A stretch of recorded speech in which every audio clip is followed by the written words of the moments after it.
I had always been drawn to the ocean's mysteries.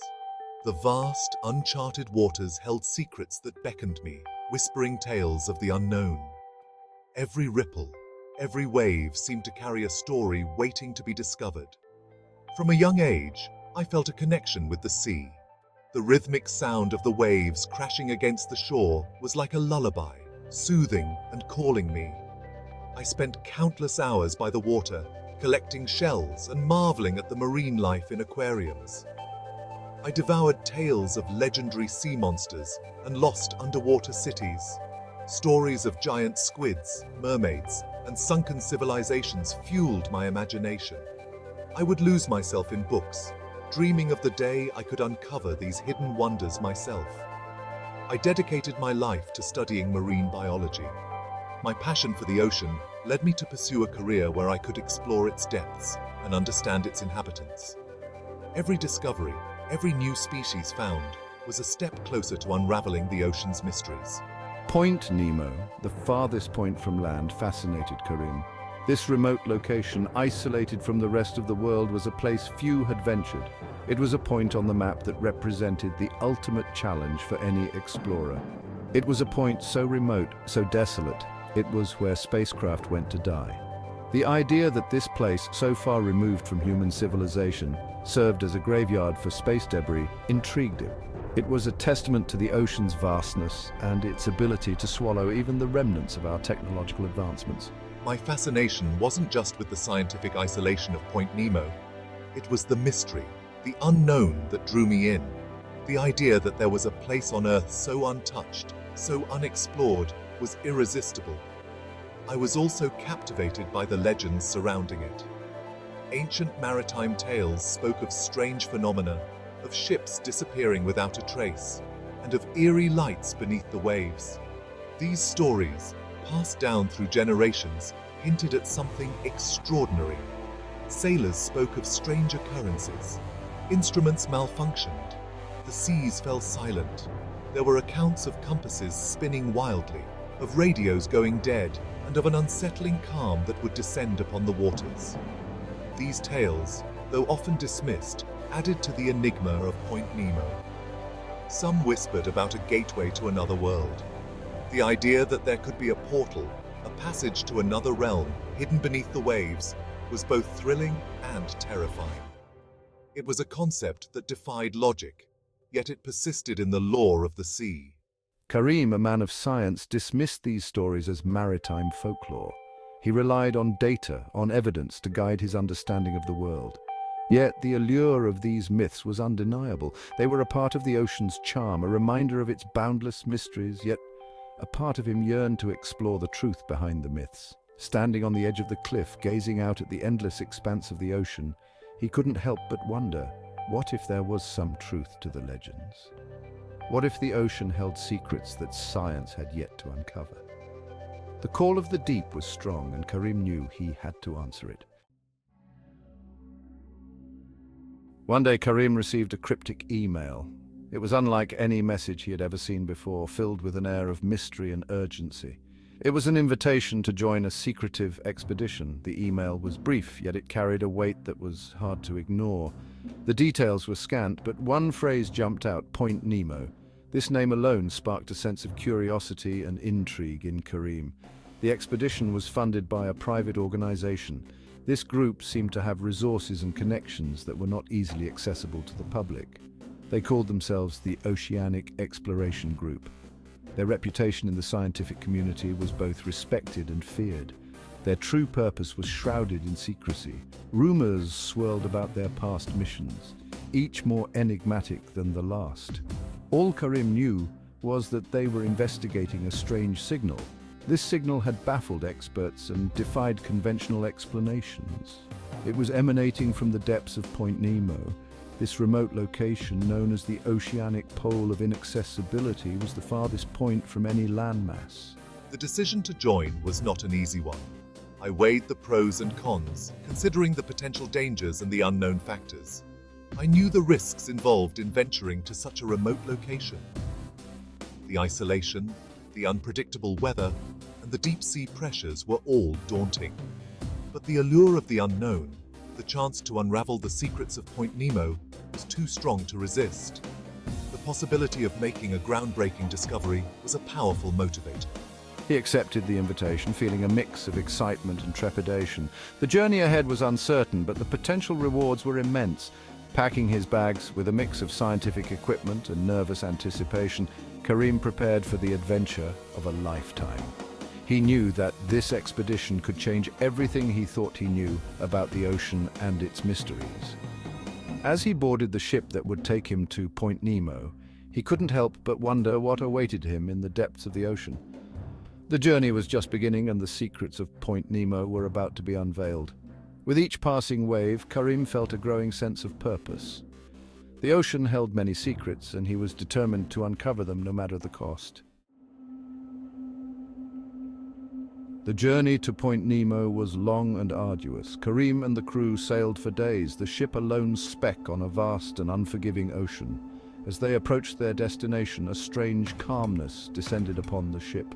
The usual hum of the engines seemed quieter. Even the normally boisterous crew spoke in hushed tones.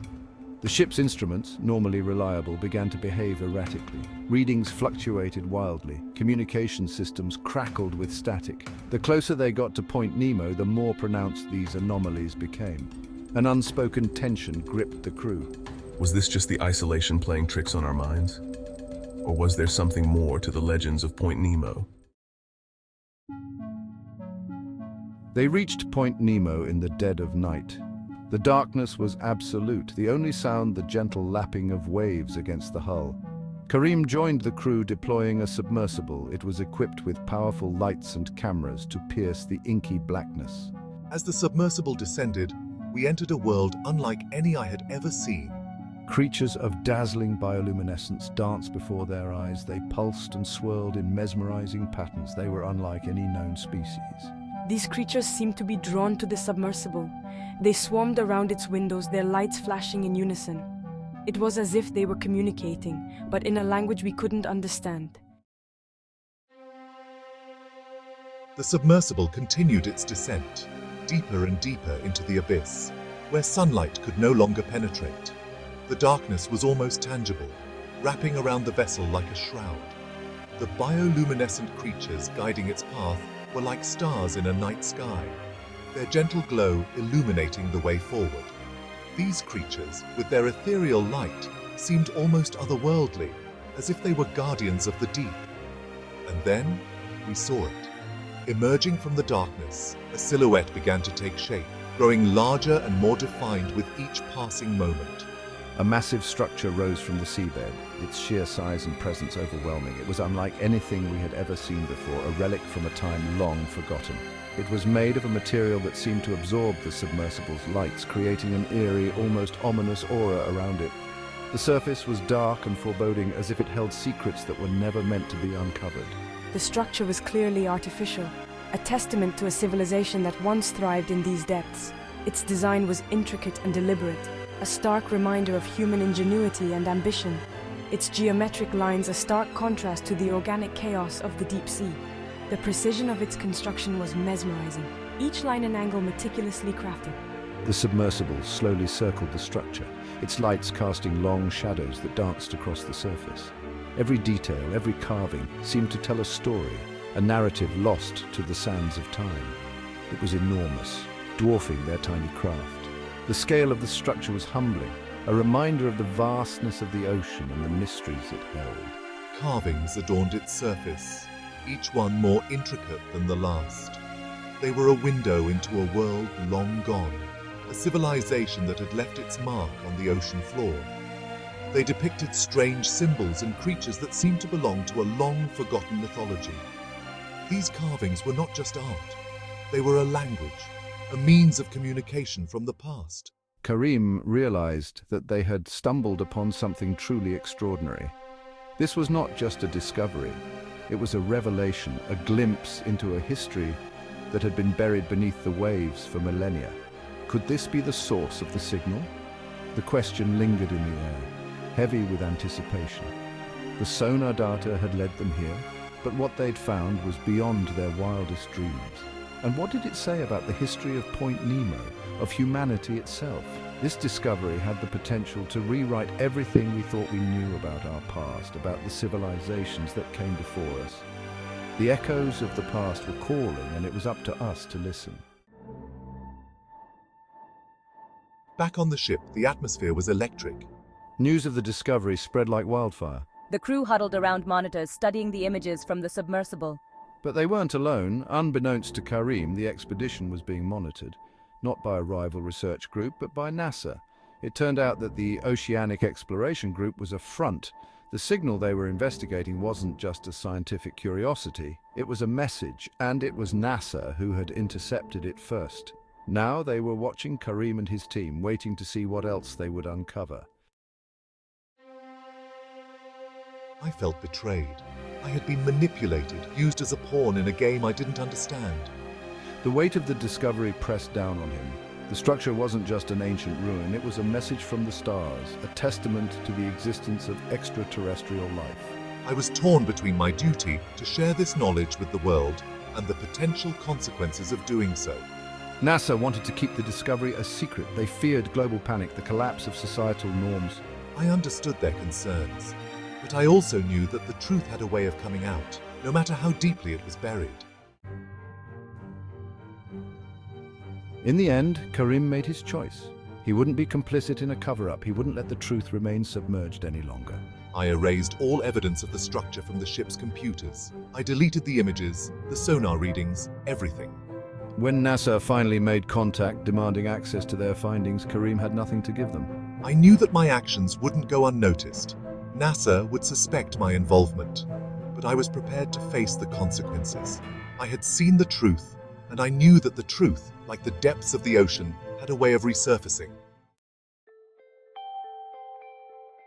Karim returned to his life, but he was forever changed. He carried the secret of Point Nemo with him, a heavy burden and a profound privilege. I continued my research, but my focus shifted. I no longer sought answers in the depths of the ocean. I looked to the stars, knowing that somewhere out there, another civilization was waiting to be discovered. The legend of Point Nemo lived on, a tale whispered among sailors and scientists alike. And Karim, the marine biologist who dared to venture to the farthest point on Earth, became a legend himself, a keeper of secrets, a guardian of the truth.